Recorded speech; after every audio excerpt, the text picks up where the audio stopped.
So very good morning to all of you. Welcome to my YouTube channel once again. So आज हम एक नया chapter शुरू करने जा रहे हैं. ऑब्वियसली फिजिकल केमिस्ट्री का ही है. ठीक, चैप्टर का नाम है कैटलिस्ट एंड कैटालिसिस और उसमें हम आज कैटलिस्ट के बारे में पढ़ेंगे.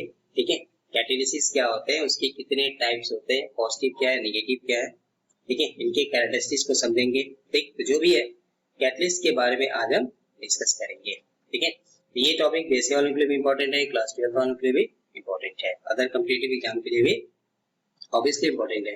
ठीक, तो चलिए आज का सेशन स्टार्ट करते हैं, कैटालिसिस एंड कैटलिस्ट. ठीक, तो उसके पहले जो आप चैनल पे नए हैं तो आप चैनल को सब्सक्राइब करके रखिए ताकि आपको इस तरह का वीडियो मिलता रहेगा. ठीक है, आप इसको ज्यादा से ज्यादा अपने दोस्तों में शेयर करते रहिए ताकि वो भी इसका फायदा उठा सके. ठीक है, चलिए लेट अस स्टार्ट.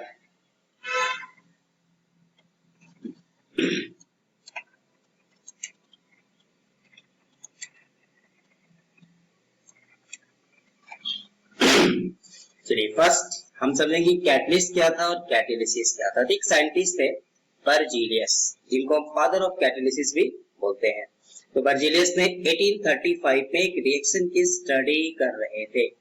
वो रिएक्शन क्या था, पोटेशियम क्लोरेट का डीकम्पोजिशन. पोटेशियम क्लोरेट ये सॉलिड है, इसको जब गर्म करते हैं थर्मल डिकम्पोजिशन तो ये हमें पोटेशियम क्लोराइड और ऑक्सीजन देगा.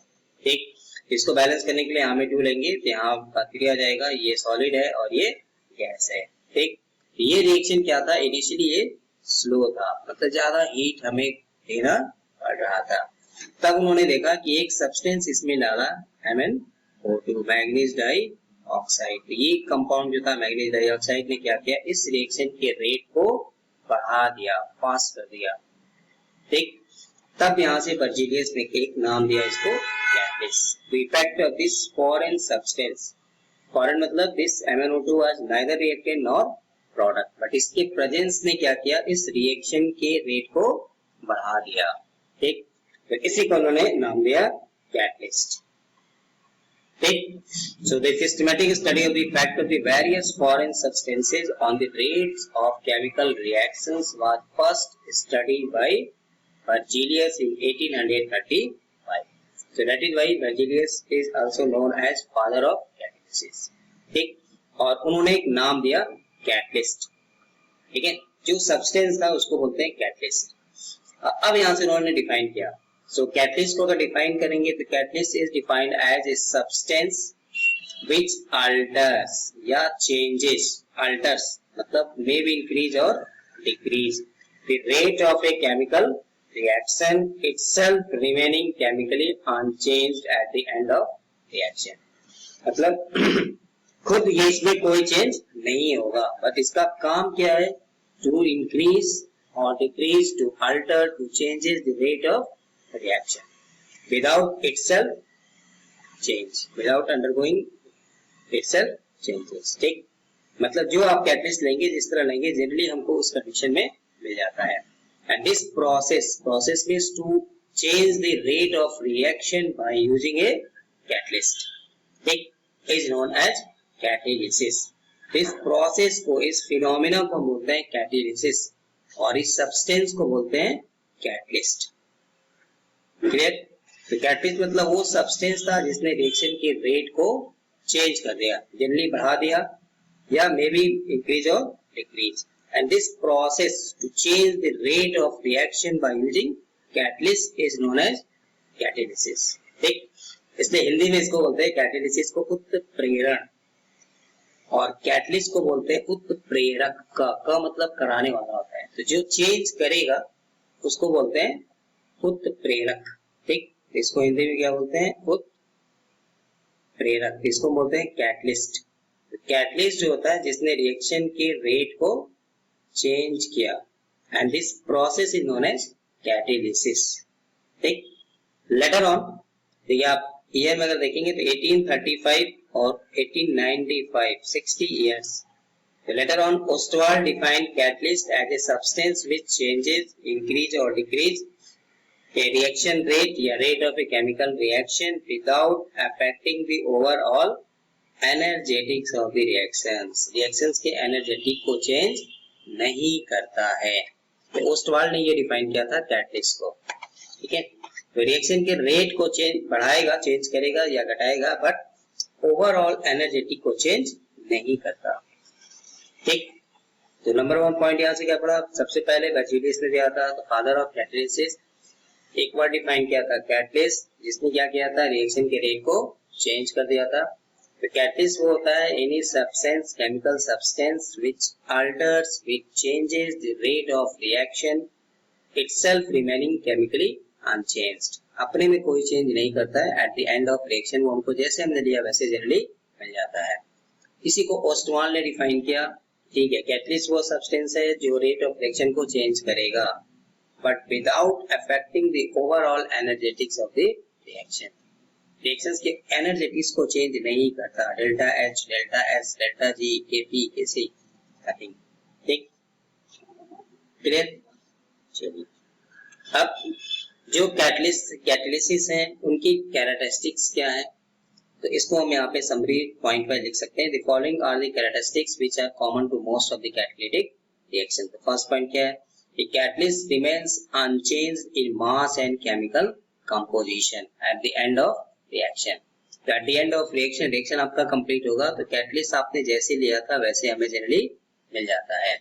However in some cases the physical state में चेंज, तो ये भी पाया गया कि कुछ जगहों में क्या होता है, उसका फिजिकल स्टेट चेंज हो जाता है। जैसे अभी जो एग्जांपल लिया MnO2 used in the granular form as a catalyst, इसको हम जनरली ग्रेनुअल फॉर्म में यूज कर सकते हैं, क्रिस्टलाइन आप कह सकते हैं। ठीक, in that for the decomposition of potassium chloride is left as a fine powder, ये हमको पाउडर के फॉर्म में मिल जाता है। ठीक है, तो जनरली हम ये कहते हैं कि catalyst remains unchanged in mass and chemical composition, जितना हमने लिया उतना मिल जाएगा। जिस कंडीशन में लिया था, physical state, solid, liquid, gas, generally हमको मिल जाता है। एक आध एक्सेप्शनल, तो केमिस्ट्री में तो एक्सेप्शनल वैसे ही आते हैं।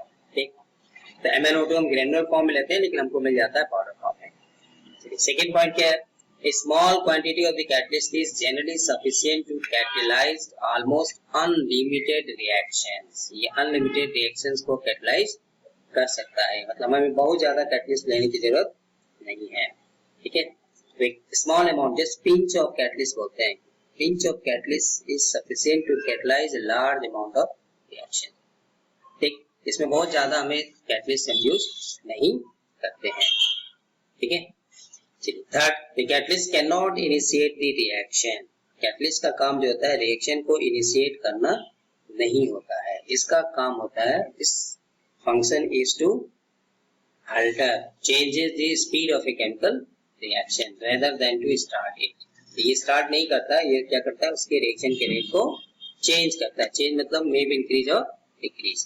ठीक, हालांकि इसमें कुछ ऐसे रिएक्शंस होते हैं जो इन द प्रेजेंस ऑफ कैटलिस्ट जो होते हैं फास्ट होते हैं, हमें ये ऐसा लगता है कि वो विदाउट कैटलिस्ट ये रिएक्शन नहीं हो रहा है, वो बहुत स्लो होते हैं। जैसे सिंपल एग्जांपल है हाइड्रोजन और ऑक्सीजन, तो अगर आप हाइड्रोजन और ऑक्सीजन को कहते हैं ना कि रिएक्शन कराएंगे तो 2H2 gas plus O2 gas. ठीक, अगर रूम टेम्परेचर पे अगर हम इस रिएक्शन को कराएं तो हमें क्या मिलेगा, जनरली ये वाटर बनेगा, लेकिन यहाँ में रिएक्शन इतना स्लो होता है, वेरी स्लो, जनरली हमें ऐसा लग रहा है, मतलब कोई मेजरेबल चेंजेस नहीं होता है कि ये रिएक्शन नहीं हो रहा है। बट इसी रिएक्शन कंडीशन में अगर आप प्लेटिनम डाल दीजिए, प्लेटिनम ब्लैक, तो ये इस रिएक्शन को फास्ट कर देगा। ठीक, तो कुछ लोग बोलते हैं कि चलो विदाउट प्लेटिनम ये रिएक्शन रूम टेम्परेचर पे नहीं होता है, मतलब very very very very very slow, आप कई दिनों महीनों तक इंतजार करते रहेंगे, कोई मेजरेबल चेंज नहीं आएगा। ठीक है, सिमिलरली H2 प्लस Cl2 के साथ भी जब वाटर वेपर्स में आता है तो HCl फास्ट हो जाता है। ठीक है, तो catalyst can not initiate the reaction but its function is to change the rate of reaction. ठीक, तो कैटलिस्ट करता क्या है, नंबर 1 ये remains unchanged in mass and composition, number 2 small quantity pinch of catalyst is sufficient to catalyse almost unlimited reaction. ठीक है, बहुत ज्यादा हम कैटलिस्ट यूज नहीं करते हैं। ठीक है, कैटलिस्ट का काम किसी रिएक्शन को इनिशिएट करना नहीं है, उसका काम क्या है, उसके रिएक्शन के रेट को चेंज करना है। ठीक, चलिए फोर्थ क्या कहता है, कि catalyst is generally specific in nature, मतलब एक पार्टिकुलर रिएक्शन के लिए जनरली हम एक पार्टिकुलर कैटलिस्ट यूज करते हैं। ठीक, the catalyst is generally specific in nature, however different catalyst for the same reactant में फॉर्म डिफरेंट प्रोडक्ट। अगर आप सेम रिएक्टेंट ले रहे हैं बट कैटलिस्ट को बदल दे रहे हैं तो प्रोडक्ट के नेचर को भी बदल देगा। ठीक, a catalyst for a particular reaction fails to catalyze the other reactions। ठीक है, एक पार्टिकुलर कैटलिस्ट किसी एक पार्टिकुलर रिएक्शन को ही कैटलाइज करता है। ठीक है, बट ऑर्गेनिक में हमें इस तरह का थोड़ा ज्यादा मिलता है कि हमने क्या बदल दिया, कैटलिस्ट बदल दिया तो प्रोडक्ट भी बदल गया। जैसे ये आपके सामने एग्जांपल लिखा हुआ है इसमें क्या है, इथेनॉल C2H5OH। ठीक, जब इसको हम एल्यूमिना Al2O3 के साथ गर्म करते हैं यहाँ से क्या होता है, water. This reaction is known as, ये हम पढ़ते हैं ऑर्गेनिक में भी, डिहाइड्रेशन किसी अल्कोहल ऑफ एल्कोहल। एल्यूमिना के साथ एक P2O5 के साथ कॉन्सनट्रेट सल्फ्यूरिक एसिड के साथ जनरली गर्म करते हैं तो वो वाटर निकाल देता है और वहां से क्या बनता है, alkene is the major product. ठीक, अब उसी इथेनॉल में अगर आप कॉपर डाल दीजिए तो this reaction is known as dehydrogenation. 573 पे गर्म करते हैं, ये में क्या बनाता है, यहाँ से हाइड्रोजन निकल गया तो यहाँ में एल्डिहाइड बनेगा। तो देखा आपने, इथेनॉल लिया, एल्यूमिना के साथ गर्म किया तो हमें क्या बना रहा है, एल्कीन, इथीन बना रहा है। This reaction is known as dehydration. But उसी अल्कोहल को जब हम कॉपर के साथ गर्म कर रहे हैं तो क्या बना रहा है, एल्डिहाइड बना रहा है। ठीक, चलिए उससे भी इंटरेस्टिंग रिएक्शन यहाँ में देखिए। ठीक, रिएक्टेंट आपको दिखाई दे रहा है, कार्बन मोनोऑक्साइड हाइड्रोजन, यहाँ भी कार्बन मोनोऑक्साइड हाइड्रोजन, यहाँ भी कार्बन मोनोऑक्साइड हाइड्रोजन। पर जब यहाँ में कॉपर यूज कर रहे हैं तो हमें क्या बन रहा है, फॉर्मल्डिहाइड। ठीक, पर किसी ने जिंक ऑक्साइड और क्रोमिक ऑक्साइड यूज कर रहे हैं तब क्या बन गया, मीथेनॉल, मिथाइल अल्कोहल। और उसी में जब निकिल कैटलिस्ट यूज किया तो बन गया मीथेन और वाटर। तो रिएक्टेंट सेम है, एक कैटलिस्ट हमने बदल दिया तो क्या बदल गया, प्रोडक्ट का नेचर भी बदल गया। ठीक, और भी बहुत सारे एग्जांपल हैं जो हमें जनरली ऑर्गेनिक में मिलते हैं। वहां में तो बोलते हैं ना, ऑर्गेनिक क्या है, रोल ऑफ रिएजेंट है, रिएक्टेंट वही है बट आपने कैटलिस्ट बदल दिया तो बदल गया। ठीक, जैसे टॉल्यूमिन है, क्लोरीनेशन कराते हैं सनलाइट के प्रेजेंस में। ठीक, बेंजीन क्लोराइड, और वही जब आयोडीन डार्क के साथ कराते हैं तो R2 है पैरा। ठीक है, क्लियर। तो कैटलिस्ट क्या होता है, जनरली स्पेसिफिक होते हैं, नो डाउट। एक पार्टिकुलर कैटलिस्ट के लिए पार्टिकुलर रिएक्शन होता है, बट कुछ केसेस में ऐसे मिलते हैं हमें कि डिफरेंट कैटलिस्ट अगर हम यूज करते हैं फॉर द सेम रिएक्टेंट तो product of the nature also change, वो डिफरेंट प्रोडक्ट बनाएगा। ठीक, क्लियर। चलिए फिफ्थ पॉइंट क्या कर रहा है, the catalyst cannot change the position of equilibrium। एक आयनिक इक्विलिब्रियम पढ़ा था हमने, केमिकल इक्विलिब्रियम भी पढ़ा था। कैटलिस्ट जो होता है वो इक्विलिब्रियम की पोजीशन को चेंज नहीं करता, इक्विलिब्रियम कांस्टेंट की वैल्यू को चेंज नहीं करता। ये क्वेश्चन अक्सर ऑब्जेक्टिव में पूछता है। However, the use of a catalyst can help to achieve the equilibrium state in lesser time as forward and backward reaction are affected to the same extent by the catalyst। ये कोई partiality नहीं करता, कोई discrimination नहीं करता। ठीक, चलिए मान लेते हैं कि कोई भी एक रिवर्सिबल रिएक्शन है, A प्लस B, यहाँ से क्या बन गया, उल्टा काम। ठीक, कोई मान ले प्रोडक्ट बन गया AB। ठीक है, चलिए इसका ग्राफ से अगर दिखा दें तो इक्विलिब्रियम है तो फॉरवर्ड रिएक्शन, चलिए यहाँ से क्या है, रिएक्टेंट का घटेगा, प्रोडक्ट का बढ़ेगा। ठीक, एक ऐसा टाइम आएगा जहां में क्या होगा, इसको बोलते हैं ना इक्विलिब्रियम। इक्विलिब्रियम का मतलब हो गया दोनों का कंसंट्रेशन सेम हो गया, इसको बोलते हैं स्टेट ऑफ इक्विलिब्रियम। ठीक, तो ये मान लेते हैं फॉरवर्ड हो गया, फॉरवर्ड रिएक्शन। इसको मान लेते हैं बैकवर्ड रिएक्शन। ठीक, इधर में आपका टाइम हो गया और इधर में क्या बोलते हैं, रेट ऑफ रिएक्शन कह सकते हैं, कंसंट्रेशन, चलिए रेट ऑफ रिएक्शन। ठीक, तो at equilibrium rate of forward equal to rate of backward. या दोनों का कंसंट्रेशन सेम हो गया, ठीक है। जब इक्विलिब्रियम जब आएगा तो आपको यहाँ पे हमने इसमें कोई कैटलिस्ट यूज नहीं किया।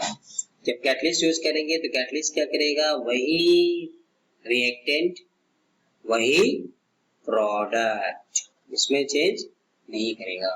ये जो डॉट वाला दिखा रहा हूँ इसको बोल सकते हैं कैटेलाइज्ड रिएक्शन।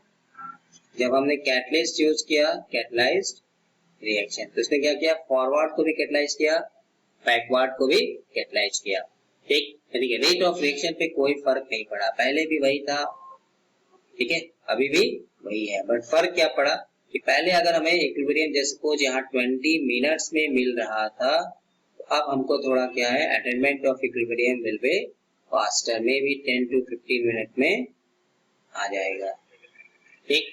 बट उसकी वैल्यू पे कोई फर्क नहीं पड़ेगा, क्योंकि इक्विलिब्रियम कांस्टेंट हम डिफाइन करते हैं K इक्वल टू क्या बोलते थे, K rate of forward to rate of backward, ठीक। तो जितना फॉरवर्ड को कैटेलाइज करेगा उतना ही बैकवर्ड को कैटेलाइज करेगा, ठीक है। इसलिए ओवरऑल कोई फर्क नहीं पड़ेगा। हाँ, फर्क किसमें पड़ेगा, अटेनमेंट ऑफ इक्विलिब्रियम की, पहले थोड़ा देर से जो मिल रहा था हमें 20 मिनट 30 मिनट में, वो थोड़ा हमें फास्ट हो जाएगा, ठीक। तो जो इक्विलिब्रियम आपको देखिए यहाँ पे मिल रहा है 20 मिनट्स में मिल रहा था, वो इक्विलिब्रियम यहाँ पे क्या है, थोड़ा फास्ट हो जाएगा, may be 10 minutes 12 minutes 15 minutes, ठीक। इस पूरे को समझने के लिए एक मैथमेटिकल एग्जांपल अगर आपसे पूछे कि 5/7 और 10/14 दोनों में विच वन इज ग्रेटर, दोनों में कौन बड़ा होगा, सोचिए 5/7 और 10/14 में कौन बड़ा है, ठीक। जो बड़ा है वही काम यहाँ पे कैटलिस्ट करता है। कैटलिस्ट क्या करता है, दोनों में कौन बड़ा है, सोचिए 5/7 और 10/14, तो हमने क्या किया है, 5 को 2 से मल्टीप्लाई किया, ठीक। 5 को 2 से मल्टीप्लाई किया तो 5 2 जा क्या हो गया 10, और 7 को भी 2 से मल्टीप्लाई किया तो क्या हो गया 10।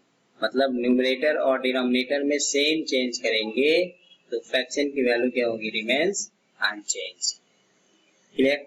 वही काम कैटलाइज करता है कि फॉरवर्ड को भी अगर कैटलाइज करेगा 2 टाइम्स किया तो बैकवर्ड को भी कैटलाइज करेगा, दोनों कैंसिल हो जाएगा, इक्विलिब्रियम कांस्टेंट की वैल्यू पे कोई फर्क नहीं पड़ेगा, ठीक। तो ये अक्सर इंपॉर्टेंट होता है, इसलिए ओस्टवाल ने डिफाइन किया था without changing the overall energetics of the reaction. तो कैटलिस्ट होता है वो एक्टिवेशन एनर्जी को सिर्फ चेंज करता है, बाकी किसी एनर्जेटिक को चेंज नहीं करता, क्लियर, ठीक, ठीक है। चलिए नाउ, तो हमने कैटालिसिस को देखा, कैटलिस्ट क्या होते हैं उसको देखा, उनकी डिफिनेशन को पढ़ा। अब टाइप ऑफ कैटालिसिस, कैटलिस्ट कितने टाइप के होते हैं, देखिए फर्स्ट इसमें लिखा है आपको होमोजेनियस कैटालिसिस, ठीक। तो मैंने इसलिए पॉइंट वाइज लिखा है, एग्जांपल के साथ यहाँ लिख रहे हैं, आप यहाँ से नोट करते जाइए, आपका नोट्स भी आपका तैयार हो जाएगा, ठीक है। देखिए होमोजेनियस वर्ड जहां भी आता है इसका एक ही वर्ड हमारे दिमाग में आना चाहिए, और वो क्या है, uniformly distributed and the same phase. Homogeneous मतलब सेम फेज, ठीक। फेज कहने का मतलब है फिजिकल स्टेट, सॉलिड, लिक्विड और गैस। बट जनरली सिर्फ जैसे वाटर लिया हमने, तो वाटर जब सिर्फ लेते हैं तो क्या बोलते हैं कि लिक्विड है। सिर्फ हम नमक लेते हैं, चीनी लेते हैं, उसको बोलते हैं ये सॉलिड है। बट जब नमक को, साल्ट को, शुगर को वाटर में डिजॉल्व करते हैं तब हमें क्या होता है कि पानी में हमने नमक डाला, चीनी डाला, वो हमें दिखाई नहीं देता। जब दिखाई नहीं देता है इसका मतलब क्या है कि वाटर और शुगर मिलके एक हो गया, तब हम वहां में फेज वर्ड यूज करते हैं, ठीक। So homogeneous means single phase, same phase. When the reactants and the catalyst are in the same phase, that is solid, liquid or gas, and is evenly distributed, uniformly distributed throughout the catalysis, is known as homogeneous catalysis. तो ये just homogeneous word को हमें define करना है। When reactants and the catalyst, सिर्फ हमें reactant और catalyst को देखना है, एक प्रोडक्ट को जनरली हम नहीं देखते, दोनों सेम फेज में होंगे तब हम उसको बोलेंगे होमोजेनियस, ठीक है। चलिए एग्जांपल देखिए, 2SO2 + O2, सल्फर डाइऑक्साइड से सल्फर ट्राइऑक्साइड, 2SO2 + O2 ये हो गया, यहाँ में कैटलिस्ट क्या लिया है NO। ये भी गैस, ये भी गैस, ये गैस, तो कैटलिस्ट है ये NO नाइट्रिक ऑक्साइड। यहाँ में क्या है reactants, reactants and catalyst are in same phase, ये हो गया होमोजीनियस। ठीक, क्लियर। इसको बोलते हैं lead chamber process for the manufacturing of sulphuric acid. तो हमें आपसे कैटलिस्ट पूछता है NO। Now inversion of sugar या केन शुगर, सुक्रोज, तो चीनी शुगर किसका फॉर्मूला C12H22O11, ये क्या है लिक्विड, वाटर लिक्विड। और जब यहाँ में जनरली कोई ना कोई एसिड यूज करते हैं सल्फ्यूरिक एसिड, ये भी क्या है लिक्विड, तीनों क्या हो गए सेम फेज में हो गए, बनेगा क्या ग्लूकोज और फ्रक्टोज। इन्वर्जन क्यों बोलते हैं, क्योंकि यहाँ में ग्लूकोज का जो कॉन्फ़िगरेशन होता है वो चेंज हो जाता है। हाइड्रोलिसिस ऑफ एस्टर, कोई भी एस्टर ले लीजिए लिक्विड, वाटर हाइड्रोलिसिस है लिक्विड, और यहाँ भी हम क्या यूज करते हैं एसिड और बेस, मतलब ये भी क्या हो गया लिक्विड, लिक्विड लिक्विड लिक्विड मतलब सेम। ठीक, तो सीधा सीधा होमोजेनियस मतलब यहाँ में क्या है reactants and catalyst are in same phase, reactants and catalyst are in same phase, उसको बोलते हैं होमोजेनियस। ठीक, अब कोई भी एक दो एग्जांपल आप लिख दीजिए। SO2 वाला पकड़िए, हमके आगे भी मिलेगा। चलिए, अगर ये मान लीजिए आपसे कहता है नहीं होमोजेनियस आप पढ़ के गए, आपसे हेट्रोजेनियस बोल दिया, तब क्या होगा, तो हेट्रो कहने का मतलब क्या लिखेंगे, when the reactants and catalyst are in same की जगह पे डिफरेंट फेजेस। क्लियर, तो when the reactant and the catalyst are in the different phases, same phases की जगह पे different, the catalysis is known as heterogeneous catalysis and this process is also known as contact catalysis and it has great industrial importance। heterogeneous हमारे लिए ज्यादा important है, एक industry में हम ज्यादा यूज करते हैं heterogeneous catalysis को। ठीक, चलिए, इसलिए आपको देखिए यहाँ में अक्सर ये पूछता है सल्फ्यूरिक एसिड का मैन्युफैक्चरिंग का दो प्रोसेस है, एक को हम बोलते हैं लेड चैम्बर प्रोसेस, इसमें हमको कैटलिस्ट का नाम पूछता है और अक्सर हम कंफ्यूज रहते हैं, और दूसरे को बोलते हैं कांटेक्ट प्रोसेस। तो कांटेक्ट का मतलब हो गया कि हेट्रोजेनियस। ठीक, और हेट्रो होगा इसका मतलब क्या हो गया कि वो रिएक्टेंट और कैटलिस्ट दोनों क्या होंगे डिफरेंट फेज में होंगे। अब यहीं से आप आसानी से याद रख सकते हैं, मेमोराइज कर सकते हैं, ऑप्शन में आपको यह रहेगा। ठीक, तो देखिए सेम वही रिएक्शन लिया SO2 plus O2 SO3, balance कर लीजिए, यहाँ में क्या आ गया PT, तो जब PT आ गया प्लेटिनम, प्लेटिनम क्या है सॉलिड है। ठीक, SO2 और O2 क्या है गैस है, इसका मतलब ये क्या हो गया हेट्रो, हेट्रो है तो क्या हो गया कांटेक्ट प्रोसेस। और लेड चेंबर प्रोसेस का मतलब हो गया नाइट्रिक ऑक्साइड, क्योंकि ये होमोजीनियस होगा। तो होमोजीनियस होने का मतलब है कि SO2 O2 गैस है तो ये भी क्या होगा गैस होगा। Clear, so similarly हैवल process for manufacturing of ammonia, ammonia बनाते हैं इस रिएक्शन से हैवल प्रोसेस, नाइट्रोजन प्लस हाइड्रोजन, यहाँ भी क्या लेते हैं आयरन, देखिए ये सॉलिड है और ये गैस है, ये हो गया हेट्रोजेनियस। ये हमारे लिए ज्यादा इंपॉर्टेंट है क्योंकि ये हमें 3-4 जगह लेगा। ठीक, उससे भी बेस्ट एग्जांपल यहाँ में हाइड्रोजेनियस ऑफ ऑयल, देखिए यहाँ में क्लियरली दिखाई दे रहा है वेजिटेबल ऑयल जो हम खाते हैं लिक्विड, हाइड्रोजन गैस, और जो कैटलिस्ट यूज करते हैं वो है निकिल, ये भी हमें ऑब्जेक्टिव क्वेश्चन में मिलता है। ठीक, तो हाइड्रोजेनियस ऑफ ऑयल में कौन सा कैटलिस्ट यूज करते हैं निकिल, तो यहाँ से क्या मिलता है हमें अनसैचुरेटेड होते हैं, ये हाइड्रोजन हमने डाल दिया ये सैचुरेटेड हो गया जिसको हम एडिबल, ठीक है वेजिटेबल घी, डालडा बोलते हैं घी बोलते हैं। ठीक है, तो ये सैचुरेटेड हो जाते हैं, जो ऑयल हम खाते हैं वो एक्चुअली क्या होते हैं अनसैचुरेटेड होते हैं। तो हाइड्रोजन वहां पे एडिशन, हाइड्रोजनेशन, हाइड्रोजन का जुड़ना in the presence of nickel. ठीक, ठीक है, इसी को ऑर्गेनिक में वर्ड यूज करते हैं कैटालिटिक रिडक्शन। क्लियर, तो होमोजेनियस में क्या है जहां में दोनों सेम, हेट्रोजेनियस में क्या है जहां में reactants and catalyst are in different phases, इसलिए इसको बोलते हैं कांटेक्ट प्रोसेस। ये हमारे लिए ज्यादा इंपॉर्टेंट है इंडस्ट्री में। ठीक, क्लियर, आगे बढ़ते हैं। नेक्स्ट थर्ड कैटेगरी है पॉजिटिव कैटालिसिस। ठीक, तो देखिए नाम सही है, कैटलिस्ट की हमने डिफिनेशन क्या पढ़ा था कि which can change alter the rate of reaction. यहाँ में आपको क्या लिखा है पॉजिटिव, पॉजिटिव का मतलब जनरली क्या होता है बढ़ाना, increase, enhances. Now the catalyst which enhances या इंक्रीज, ठीक, the rate of chemical reaction is known as called a positive catalyst, and this process phenomena is known as positive catalysis. ठीक है, तो कैटलिस्ट अगर सिर्फ हमसे पूछेगा तो हम क्या लिखेंगे, which can change alter the rate of reaction. अब उसी में दो कैटेगरी हो गई, जो बढ़ाएगा उसको नाम दे दिया गया पॉजिटिव. ठीक, तो पॉजिटिव कैटलिस्ट क्या करता है, रिएक्शन के एक्टिवेशन एनर्जी को कम कर देता है, लोअर्स द एक्टिवेशन एनर्जी. तो हम केमिकल काइनेटिक्स में पढ़ चुके हैं कि एक्टिवेशन एनर्जी जिस रिएक्शन के लिए ज्यादा होगा वो रिएक्शन स्लो होता है. Collision theory. ठीक, by providing a new pathways to reaction, एक अल्टरनेट पाथ देता है, एक शॉर्टकट पाथ दे देता है.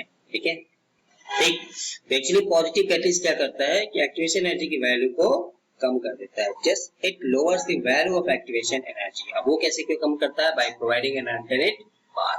तो उससे क्या होता है कि रेट ऑफ रिएक्शन बढ़ जाता है. ठीक है, चलिए एग्जांपल की बात करें. Decomposition of hydrogen peroxide. Hydrogen peroxide को जब हम स्टोर करते हैं तो अगर प्लेटिनम के साथ अगर आप इसको रख दीजिए तो ये इसको क्या करेगा, डिकम्पोज कर देगा. हाइड्रोजन पेरोक्साइड का डिकम्पोजिशन होगा तो क्या बनेगा, H2O प्लस O2. तो प्लेटिनम जो होते हैं, दिल्ली मेटल जो होते हैं, इसके डिकम्पोजिशन के रेट को बढ़ा देते हैं. ठीक, manufacturing of ammonia bye Haber process. यहाँ में नाम पीछे आया था, हेटेरोजेनियस में भी आएगा, इसीलिए आपको जितने एग्जांपल पीछे भी लिखा है वो सब क्या पॉजिटिव कैटलिस्ट है. तो हमें एक एग्जांपल पकड़ के रखना है जिसमें आपको 4 मिलेगा, वो है अमोनिया. देखिए हेटेरोजेनियस भी हो गया, पॉजिटिव तो खैर है ही, दूसरा क्या हो गया, हेटेरोजेनियस भी हो गया. ठीक, क्लियर. अब पॉजिटिव कैटलिस्ट करते क्या है, तो डिटेल्स तो आगे थ्योरी पढ़ेंगे तो वहां में मिलेगा. अभी फिलहाल यहाँ में अगर है कि कैटलिस्ट जब हम यूज करते हैं, ये कोलिजन थ्योरी बोलते थे. एक्टिवेशन एनर्जी, एक्टिवेशन एनर्जी का मतलब क्या हो गया, threshold minus average kinetic energy. तो डिफरेंस जो आपको यहाँ से यहाँ तक आ रहा है इसी को हम बोल सकते हैं एक्टिवेशन एनर्जी. इसी एक्टिवेशन एनर्जी के लिए हमारे रिएक्टेंट्स क्या होते हैं, आपस में कोलाइड करते हैं. कोलिजन थ्योरी, कोई मॉलिक्यूल्स एक्टिवेट होगा वो प्रोडक्ट में जाके कन्वर्ट हो जाएगा. ठीक, तो ये अनकैटलाइज्ड रिएक्शन है, रिएक्शन पाथ विदाउट कैटलिस्ट, ये वाला. ठीक, अब जो डॉट वाला दिखाया वो क्या, रिएक्शन पाथ विद कैटलिस्ट. तो कैटलिस्ट ने क्या किया, वही रिएक्टेंट वही प्रोडक्ट, पर सिर्फ उसको एक शॉर्टकट दे दिया. देखिए यहाँ से क्या कर दिया, शॉर्टकट दे दिया. रिएक्टेंट और प्रोडक्ट को चेंज नहीं करता है, इसलिए एनर्जेटिक चेंज नहीं होती.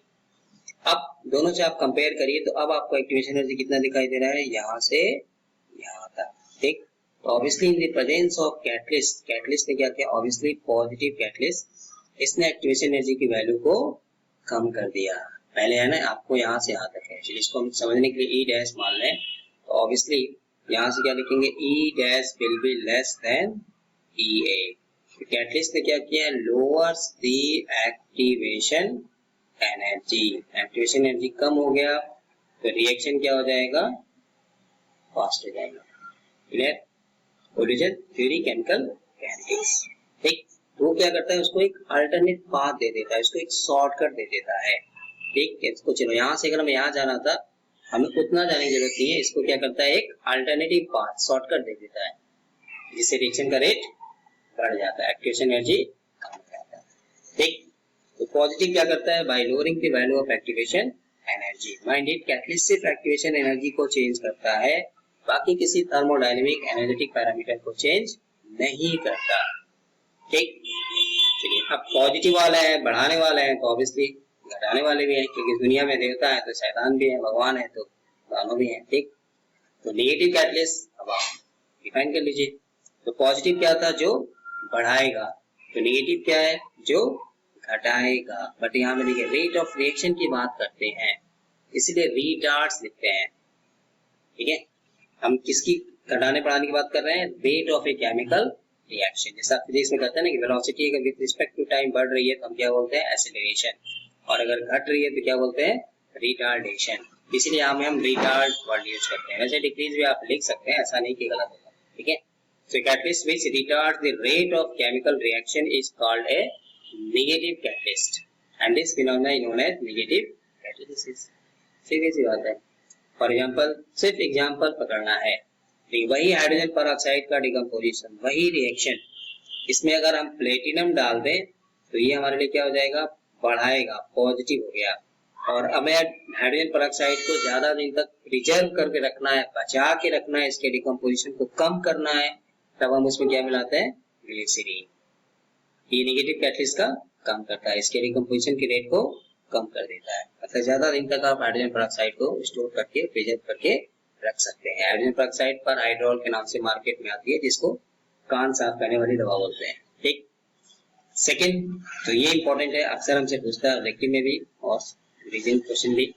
ऑक्सीडेशन ऑफ, ये नाम तो सुना होगा, chloroform by air is retarded by adding alcohol. देखिए क्लोरोफॉर्म का जब ऑक्सीडेशन होता है तो ये रिएक्शन होता है, ऑक्सीडेशन मतलब रिएक्शन विद ऑक्सीजन, क्या बनता है, phosgene gas which is very toxic for human beings. ठीक, फाजिन गैस CO2 ये टॉक्सिक है। तो अगर हम फाजिन गैस ठीक ठाक बॉडी के अंदर गया तो आदमी परमानेंट गया। चलिए, क्लोरोफॉर्म तो टेम्पोररी है, टेम्पोररी आपको बेहोश करता है क्लोरोफॉर्म, बट फाजिन जो होता है वो परमानेंटली बेहोश कर देगा।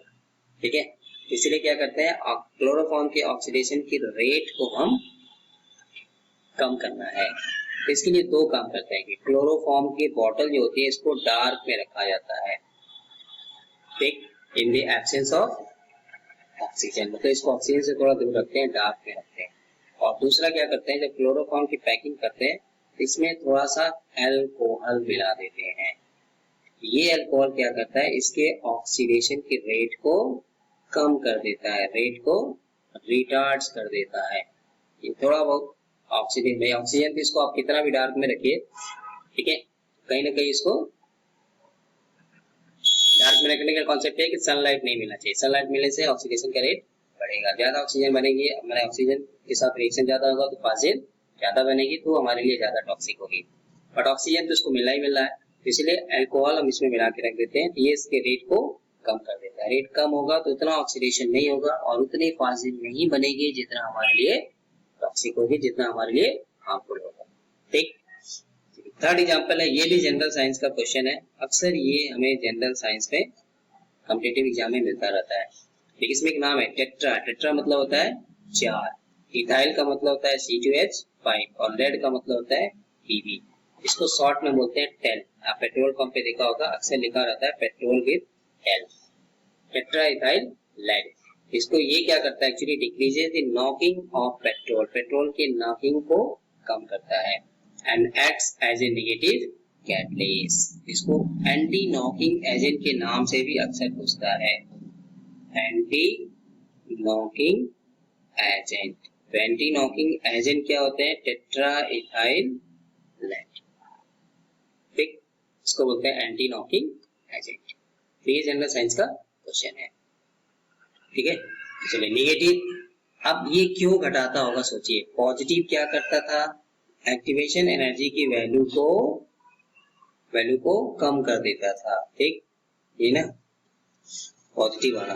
तो नेगेटिव वाला क्या करता होगा भाई, एक्टिवेशन एनर्जी की वैल्यू को बढ़ा देता होगा, ये ना सीधा सीधा। तो नेगेटिव कैटलिस्ट क्या करता है, इनहैंसेस द एक्टिवेशन एनर्जी, बढ़ा देता है, increases the activation energy. Positive क्या करता था, एक्टिवेशन एनर्जी की वैल्यू को कम कर देता था। तो पॉजिटिव एक्टिवेशन एनर्जी को कम किया तो रिएक्शन बढ़ गया, रिएक्शन का रेट बढ़ गया, रिएक्शन नहीं बढ़ा, रिएक्शन का रेट बढ़ गया, ठीक। नेगेटिव कैटलिस्ट क्या किया, उसने रिएक्शन के रेट को कमती कर दिया, रिटार्ड कर दिया। तो सोचिए वो क्या करेगा, एक्टिवेशन एनर्जी की वैल्यू को बढ़ा देगा, ठीक, क्लियर। और वही हाइड्रोजन पेरोक्साइड वाला एग्जांपल हमें ले लेना है, प्लेटिनम आएगा तो पॉजिटिव, ग्लिसरीन आएगा तो नेगेटिव, ठीक है। चलिए ऑटो कैटेलिसिस, ऑटो का मतलब होता है सेल्फ, बोलते हैं ना ऑटो, तो ऑटो का मतलब क्या है, सेल्फ। तो ऑटो मींस यहाँ पे क्या लिख दूं, सेल्फ, ठीक। मतलब क्या है, when one of the products of a reaction acts as a catalyst for that reaction without any external है, कोई नहीं आएगा तो खुद आगे आना है, ठीक। तो when one of the products of a reaction, किसी रिएक्शन का खुद प्रोडक्ट ही आपको उस रिएक्शन को कैटेलाइज करे, तो then this phenomenon is known as auto catalysis, ठीक है। अब इसमें क्या होता है, actually the initial rate of reaction rises as the catalytic product is formed। शुरू में ये रिएक्शन का रेट स्लो होता है, फिर कुछ देर बाद क्या होता है, रिएक्शन का रेट बढ़ने लगता है। क्यों बढ़ता है, जब वो प्रोडक्ट बनने लगता है, ठीक है। For example hydrolysis of an ester, देखिए एस्टर की हाइड्रोसिस कराते हैं, पीछे लिखा था होमोजेनियस में। इसमें एक प्रोडक्ट बनता है एसिटिक एसिड, ये रहा एसिटिक एसिड। ये क्या होता है, इस रिएक्शन के लिए ऑटो कैटलिस्ट का काम करता है। तो जब इस एसिटिक एसिड बनना शुरू होने लगता है तो कुछ समय के बाद एक ऐसा स्टेज आता है जहां से रिएक्शन का रेट तेजी से बढ़ता है, वो है auto catalyst. Similarly oxidation of oxalic acid, तो मैंगनीज सल्फेट जो होता है produced during this reaction act as a auto catalyst. तो पोटेशियम पर मैंगनेट का ऑक्जेलिक एसिड के साथ रिएक्शन कराते हैं, ये बनता है MnSO4, और MnSO4 जो होता है इस रिएक्शन के लिए ऑटो कैटलिस्ट का काम करता है। ठीक है, तो जो खुद one of the products of the reaction acts as a catalyst, उसको बोलते हैं ऑटो कैटालिसिस। ठीक है, चलिए नेक्स्ट कैटालिटिक प्रमोटर्स। देखिए प्रमोटर्स का मतलब होता है बढ़ाने वाला, इसको बोलते हैं प्रमोटर, मतलब जो किसी चीज को बढ़ा दे, प्रमोट करे, है ना। केमिकल सब्सटेंस और substance which through itself not a catalyst, यहाँ पॉइंट को समझना है, खुद वो कैटलिस्ट नहीं होता but enhances the activity of a catalyst. उसका काम क्या है, कैटलिस्ट को प्रमोट करना, उसको सपोर्ट करना, ठीक, उसको बोलते हैं कैटालिटिक प्रमोटर। तो आई रिपीट, एक सब्सटेंस विच थ्रू इटसेल्फ, खुद वो कैटलिस्ट नहीं है, ठीक है, नॉट ए कैटलिस्ट, उसका काम क्या है, to enhance the activity of a catalyst, catalyst की एक्टिविटी को बढ़ाता है। ठीक है, जैसे फॉर एग्जांपल N2+3H2, ये हेटेरोजेनियस भी है, पॉजिटिव भी है, यहाँ में कैटलिस्ट क्या है, आयरन, तो कैटलिस्ट हमारा हो गया आयरन, और इसमें प्लस MO लिखा है, मोलिब्डेनम, इसको बोलते हैं कैटालिटिक प्रमोटर। ठीक, मतलब कि अगर हम ये नहीं डालें तो हमने पीछे पढ़ा था हेटेरोजेनियस में, iron is a positive catalyst, iron क्या करेगा, इस रिएक्शन के रेट को बढ़ाएगा। ठीक, नंबर 1। बट अगर आप ये कहें कि नहीं हम आयरन ना डाल के सिर्फ मोलिब्डेनम डालें, तो माइंड इस रिएक्शन के रेट पे कोई फर्क नहीं पड़ेगा। ठीक है, तो substance which through itself not a catalyst, खुद ये कैटलिस्ट नहीं है, मोलिब्डेनम इस रिएक्शन को कैटलाइज नहीं कर सकता, इसका काम क्या है, आयरन को सपोर्ट करना, आयरन की एक्टिविटी को बढ़ाना। ठीक, क्लियर, इसी को बोलते हैं कैटालिटिक प्रमोटर। चलिए इस दूसरे रिएक्शन में zinc oxide plus chromic oxide, इसमें जो क्रोमिक ऑक्साइड है Cr2O3, ये कैटालिटिक प्रमोटर है, इसका काम है इस जिंक ऑक्साइड के लिए कैटलिस्ट है, इस कैटलिस्ट के जिंक ऑक्साइड के रिएक्टिविटी को बढ़ाना। मतलब आप सोचेंगे चलो जिंक ऑक्साइड ना डाल के हम ये डाल दें तो फिर ये इस रिएक्शन के लिए कैटलिस्ट नहीं है। ठीक, हाँ, क्रोमिक ऑक्साइड नहीं डालेंगे, जिंक ऑक्साइड इस रिएक्शन को कैटलाइज करा लेगा। ठीक है, बट अगर हम जिंक ऑक्साइड ना डाल के Cr2O3 डालेंगे तो फिर वो हाथी का दांत है दिखाने के लिए, कोई फायदा नहीं। ठीक है, इसको समझने के लिए आपने अगर ऐड देखा होगा, टीवी में आजकल ऐड आता है बॉर्नवीटा का, हॉर्लिक्स का, ठीक, देखा है, अब आप ध्यान से देखिएगा वो क्या बोलता है, बॉर्नवीटा हॉर्लिक्स का ऐड आता है तो वो बोलता है जो दूध की शक्ति बढ़ाए, जो यही बोलता है ना, जो दूध की शक्ति बढ़ाए, ये नहीं बोलता कि आपके बच्चे की शक्ति बढ़ाए। ठीक, जो दूध की शक्ति बढ़ाएगा, मतलब कि सिर्फ हम दूध पिएंगे, मिल्क, तो ये हमारे लिए क्या है, कैटलिस्ट है। ठीक, बट इसमें अगर बॉर्नवीटा हॉर्लिक्स मिला के अगर पीते हैं तो क्या करता है, कैटालिटिक प्रमोटर का काम करेगा। ठीक है, तो प्रमोटर खुद कैटलिस्ट नहीं होते हैं, उनका काम होता है किसी कैटलिस्ट की एक्टिविटी को बढ़ाना, उसको सपोर्ट करना। क्लियर, ठीक है, ठीक है, अब ये कैसे करते हैं, इनके मैकेनिज्म, इसको समझने के लिए reason explanation of action of catalytic promoter. इसके लिए 2 पॉइंट कहा जाता है कि चेंज ऑफ लैटिस स्पेसिंग, आगे जब थ्योरी पढ़ेंगे तो ये पॉइंट और ये सब क्लियर हो जाएगा। The lattice spacing of crystal is changed, thus enhancing the spaces between the catalyst particles and thus enhances the rate of reactions. तो ये लैटिस स्पेसिंग को क्या करते हैं, ये चेंज कर देते हैं। ठीक है, तो थोड़ा इंतजार का मजा लीजिए, जब थ्योरी पढ़ेंगे तो ये भी आपको पॉइंट वहां पे और भी क्लियर होगा। ठीक, दूसरा कहते हैं increase of peaks and cracks. Catalyst क्या करते हैं, the presence of promoters increases the peaks and cracks on the catalyst surface, This increases the concentration of reactant molecules and hence the rate of reaction. क्योंकि हमने पीछे पढ़ा है chemical kinetics में भी कि अगर नंबर ऑफ रिएक्टेंट कंसंट्रेशन बढ़ता है तो रेट ऑफ रिएक्शन बढ़ेगा. कंसंट्रेशन अगर बढ़ाएंगे तो रेट ऑफ रिएक्शन भी क्या होता है, बढ़ता है. तो प्रोमोटर क्या करते हैं, उसके पिक्स एंड क्रैक्स को, फ्री वैलेंसीज को कैटलिस्ट के बढ़ा देते हैं. ठीक है. अब ये टर्म थोड़ा यहाँ पे हमें थोड़ा दिन नेक्स्ट वीडियो जब पढ़ेंगे थ्योरी ऑफ कैटलिसिस तो वहां में ये सब आपको एक्सप्लेन करके बताएंगे. ठीक है. अब बढ़ाने वाला है तो ऑब्वियसली क्या होगा, घटाने वाला भी होगा, है ना. तो इसको क्या बोलते हैं, कैटालिटिक पॉइजनिंग. पॉइजन का काम क्या होता है, टू किल और डिस्ट्रॉय. ये ना. तो कैटालिटिक पॉइजनिंग को डिफाइन करेगा, the substance which destroys the activity of the catalyst.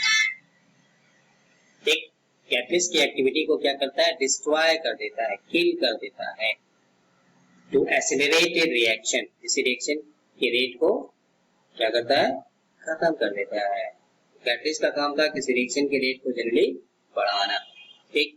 But अगर आप कुछ ऐसा सब्सटेंस उसमें डाल दिया तो वो क्या करेगा, उस कैटलिस्ट की एक्टिविटी को खत्म कर देगा, किल कर देगा. जैसे चूहा मारने की दवा आता है ना, तो खाएगा फिर. ठीक. तो substance which destroys या kill the activity of the catalyst to accelerate a reaction is called a catalytic poison and the process is called catalytic poisoning. इस process को बोलते हैं catalytic poisoning. ठीक. For example, 2SO2 plus O2 2SO3, ये भी example हमको दो जगह मिला. होमोजीनियस की बात करें, reactants and catalyst are in same phase, तो यहाँ में क्या लेंगे, NO गैस. हेट्रोजीनियस की बात करें, contact process for the manufacturing of sulphuric acid, वहां में क्या लेंगे, पीटी सॉलिड. और तीसरा एग्जांपल आपको यहाँ में कि वही प्लेटिनम की एक्टिविटी को आर्सेनिक ऑक्साइड जो होते हैं वो जनरली खत्म कर देते हैं. ठीक है. मतलब ठीक है, अगर आप सिर्फ प्लेटिनम डालेंगे तो इस रिएक्शन के रेट को बढ़ाएगा, पॉजिटिव कैटलिस्ट का काम करेगा. ये नहीं मिलाना है. ठीक. बट इसके साथ अगर आप ये मिला देंगे तो ये क्या करेगा, इसके प्रेजेंस से इस प्लेटिनम की एक्टिविटी को ये खत्म कर देगा. ठीक है. मतलब रिएक्शन में हमको ऐसा लग रहा है कि हमने कैटलिस्ट यूज किया है, बस इस कैटलिस्ट का हमें कोई बेनिफिट नहीं मिलेगा, रिएक्शन के रेट पे कोई फर्क नहीं पड़ेगा. ठीक. सेम वही चीज अमोनिया, ये चार जगह मिल गया, हेट्रोजीनियस. ठीक. Then positive, then catalytic promoter. जब आप यहाँ मोलिब्डेनम ले लेंगे और उसी में मोलिब्डेनम की जगह पे H2S गैस डाल दीजिए, ये क्या करता है, आयरन की कैटालिटिक एक्टिविटी को खत्म कर देता है. मतलब आयरन के साथ अगर हम H2S डालेंगे तो ये रिएक्टिविटी इसको खत्म, मतलब रिएक्शन के रेट पे कोई फर्क नहीं पड़ेगा. ठीक. तो पॉइजन वे होते हैं जो किसी कैटलिस्ट की एक्टिविटी को खत्म कर देते हैं, डिस्ट्रॉय कर देते हैं. ठीक है. प्रोमोटर में होते हैं जो उसको बढ़ा देते हैं. क्लियर. ठीक है. चलिए अब इनकी मैकेनिज्म ये क्या करते हैं, तो प्रेफरेंशियल एडजॉर्प्शन, इसके लिए भी हमें थोड़ा इंतजार करना पड़ेगा जब हम आगे थ्योरी पढ़ेंगे. ठीक. इंटरमीडिएट कंपाउंड फॉर्मेशन और एडजॉर्प्शन थ्योरी. तो the poison is adsorb on the catalyst surface in preference to reactant and no surface available for further adsorption of the reactant. ठीक है. तो हमें एडजॉर्प्शन के लिए, रिएक्टेंट के एडजॉर्प्शन के लिए कोई कैटलिस्ट का सरफेस अवेलेबल नहीं है. ठीक है. इसलिए कैटलिस्ट जब एडजॉर्प्शन आगे पढ़ेंगे, मान लीजिए कि हमें कैटलिस्ट है, तो ये पॉइजन क्या करते हैं कि इस कैटलिस्ट की जो फ्री वैलेंसीज हैं इस पे आके ये खुद ही एडजॉर्ब हो जाते हैं. तो आगे नेक्स्ट वीडियो में हम थ्योरी ऑफ कैटालिसिस पढ़ेंगे, तो वहां में इन सबका एक्सप्लेनेशन मिलेगा. तो रिएक्टेंट अभी आ रहा है, प्रेफरेंशियल बोलते हैं, मतलब फर्स्ट कम फर्स्ट सर्व. पहले आ गया, यहाँ में क्या हो गया, पॉइजन आके सारा यहाँ पे एडजॉर्ब कर लेगा. जब सारी वैलेंसीज को ये खुद एडजॉर्ब कर लेगा तो हमें कोई भी रिएक्टेंट के लिए कोई भी कैटलिस्ट अवेलेबल नहीं होगा. ठीक. दूसरा ये कहते हैं, सेकंड कॉन्सेप्ट ये, कैटलिस्ट में कंबाइन, मतलब कैटलिस्ट में तो वही पॉइजन, कैटालिटिक पॉइजन में combine chemically with the poison. ठीक. For example iron used as catalyst for manufacturing of ammonia reacts with poison H2S. तो जो आयरन हम अमोनिया में लेते हैं वो क्या करता है, इस कैटेलिटिक पॉइजन के साथ रिएक्ट कर लेगा, नया कंपाउंड बना दिया FeS और H2। अब सोचिए, जो अमोनिया का लिए था, अमोनिया के मैन्युफैक्चरिंग में हमारा कैटलिस्ट क्या था? आयरन था। और हमने पीछे क्या पढ़ा कि catalyst are specific in nature. But उस H2S ने क्या किया, जो पॉइजन हमने यूज किया था उसने कैटलिस्ट के साथ रिएक्ट किया, या कैटलिस्ट उस पॉइजन से रिएक्ट किया, बात एक ही है, और एक नया कंपाउंड बना दिया FeS। अब इस अमोनिया के लिए हमें आयरन चाहिए, क्लियर? बट हम आयरन की जगह पे क्या बन गया? वो आयरन सल्फाइड। अब ये इस रिएक्शन के लिए कैटलिस्ट का काम नहीं कर सकता, ठीक? तो जनरली पॉइजन क्या करते हैं, वो कैटलिस्ट के सरफेस पे खुद आके एडजॉर्ब हो जाते हैं, ठीक है? जबकि वो किसको एडजॉर्ब होना था? रिएक्टेंट को। तो आगे पढ़ेंगे हम एडजॉर्प्शन थ्योरी, ठीक? उसको बोलते हैं प्रेफरेंशियल एडजॉर्प्शन। तो जब कैटलिस्ट के सरफेस पे जब रिएक्टेंट आएगा तो हर जगह उसको क्या मिलेगा? पॉइजन पॉइजन पॉइजन पॉइजन, पूरा सरफेस एरिया को ऑक्युपाई कर लेता है। और दूसरा ये कहते हैं कि कुछ केसेस में जो कैटलिस्ट होते हैं वो पॉइजन के साथ रिएक्ट कर लेते हैं, या वो कैटेलिटिक पॉइजन जो होता है कैटलिस्ट से रिएक्ट कर लेता है, कंबाइन कर लेता है और एक नया कंपाउंड बना देता है। कैटलिस्ट का नेचर बदल गया, कैटलिस्ट का नेचर बदल गया तो रेट ऑफ रिएक्शन भी बदल गया, ठीक? क्लियर? तो ये था आज का हमारा बेसिक कैटालिसिस का कॉन्सेप्ट कि कैटलिस्ट क्या होते हैं, कैटालिसिस क्या होते हैं, उनकी कैरेक्टरिस्टिक्स क्या होती हैं, ठीक है? उनके टाइप्स, होमोजेनियस क्या है, हेटेरोजेनियस क्या है, ये ठीक? इनकी पॉजिटिव कैटलिस्ट क्या है, नेगेटिव कैटलिसिस क्या है, ऑटो कैटलिसिस क्या है, प्रोमोटर्स कैसे कैटलिस्ट की एक्टिविटी को बढ़ाते हैं, वो कैसे कुछ पॉइजन में घटाते हैं, ठीक है? और इन सबको एक्सप्लेन करने के लिए नेक्स्ट वीडियो में हम पढ़ेंगे थ्योरी ऑफ कैटालिसिस, जो बेसिक वालों के लिए इम्पोर्टेंट है। होमोजेनियस, हेटेरोजेनियस ये सिलेबस में लिखा हुआ है, ठीक है? एंड देयर थ्योरी, इनका दोनों में डिफरेंस, फिर वहां से एंजाइम कैटालिसिस भी डिस्कस करेंगे, ठीक है? Enzyme catalysis, Michael maintain equations, ये सब ऑलरेडी पहले पढ़ चुके हैं, दोनों में डिफरेंस, ठीक है? तो आई होप कि आपको आज का वीडियो समझ में आया होगा। टॉपिक को आप इसको रिवाइज करिए, थॉरली किए, ठीक है? कोई भी डाउट होने से आप हमें कमेंट करके बता सकते हैं, ठीक है? पूछ सकते हैं। वीडियो पसंद आया तो आप लाइक करिए, कमेंट करके बताइए समझ में आया नहीं समझ में आया, कोई डाउट है किसी भी पॉइंट पे तो आप फील फ्री टू आस्क, ठीक है? So thank you for watching. मिलते हैं नए वीडियो में नए टॉपिक के साथ, तब तक के लिए स्वस्थ रहिए, मस्त रहिए, पढ़ते रहिए। जय हिंद, जय भारत।